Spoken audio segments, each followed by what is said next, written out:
जी मेरे साथ मौजूद हैं। शैलेंद्र जी, स्वागत आपका। तो आप ये बताइए कि ये ओबीसी समाज को लेकर इन राजनीतिक दलों में इतनी मोहब्बतें क्यों जग गई हैं? देखिए, राजनीतिक दल हैं, अपने अपने राजनीतिक एजेंडे हैं, अपनी अपनी राजनीतिक विचारधारा है, कार्यक्रम और नीतियां हैं। इसीलिए अलग अलग राजनीतिक पार्टियां हैं और पॉलिटिकल एजेंडा अगर नहीं चलाएंगी पॉलिटिकल पार्टियां, तो पॉलिटिकल एजेंडा कोई न्यायालय, कार्यालय या विद्यालय तो चलाएगा नहीं। तो उनका अपना एक राजनीतिक विषय हो सकता है, राजनीतिक दृष्टिकोण हो सकता है, जाति के आधार पर अपना एक इनविंसिबल विनिंग कॉम्बिनेशन फॉर्म करने की एक अपनी एक प्लानिंग और स्ट्रेटजी हो सकती है। तो ये राजनीतिक दलों का ये कार्य है। संघ इस आधार पर तो समाज में कार्य नहीं करता है कि किस जाति का कितना संख्या है, इस आधार पे उस व्यक्ति तक हमको पहुंचना है। संघ प्रत्येक व्यक्ति का और सभी सज्जन शक्तियों के संगठन का काम करता है।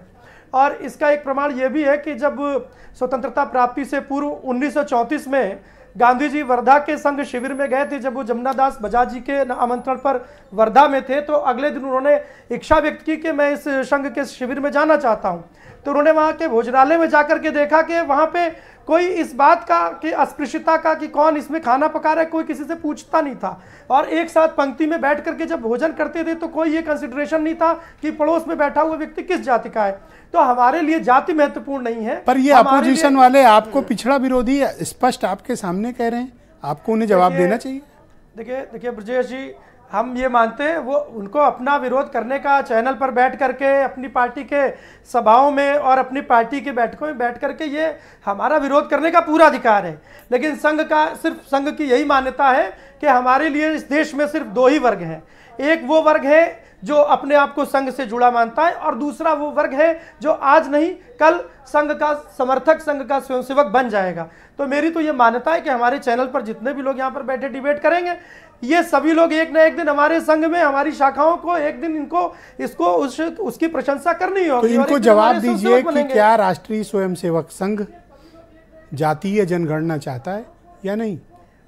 ये संघ का विषय ही नहीं है।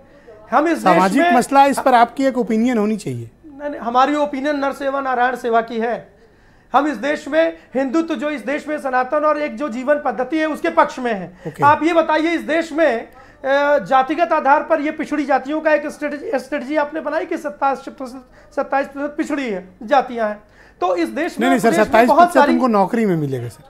नहीं, हम ये कह रहे हैं देश में वर्गीकरण किया गया कि भाई अनुसूचित जाति के आधार पे, अगड़ी जाति के आधार पर, पिछड़ी जाति के आधार पे। चलिए, ये जनगणना, तो क्या सभी लोगों को सुविधाएं और सभी लोगों को सेवा के समान अवसर आ पाए?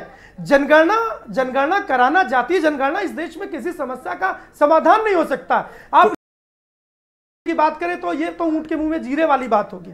मैं बात कर रहा हूं योजनाओं को धरातल पर ईमानदारी से इंप्लीमेंट करने की, राजनीतिक दलों की इच्छा शक्ति की। जब तक ये नहीं होगा तब तक इस देश में जातीय जनगणना, तो ये लोग तो जाति पंथ मजहब की बातें करते हैं, अब कब कह रहे हैं ओबीसी।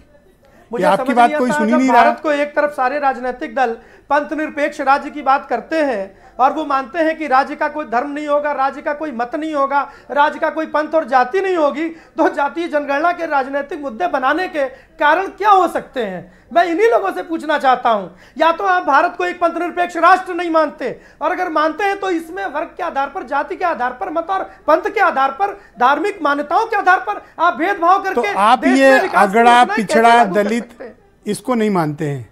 नहीं, संघ के लिए ऐसा कोई वर्गीकरण नहीं है। सब एक है। संघ के लिए इस समाज में सिर्फ सज्जन शक्तियों का संगठन करना ये कार्य है। हम व्यक्ति को वर्ग और जाति और उसकी मान्यताओं के सुनील जी, रुकना पड़ेगा आपको, अपनी बारी में बोलेंगे आप जी। मैं केपी मलिक को संघ के लिए समाज में बहुत शुक्रिया आपका, बहुत क्लैरिटी दिया आज आपने, शुक्रिया। हमारे साथ जुड़े रहिएगा। केपी मलिक जाने माने पत्रकार हैं, मुझे ज्वाइन कर रहे हैं दिल्ली से। मलिक साहब, आपका शुक्रिया। इन दिनों मैं देख रहा हूं कि ओबीसी सेंटर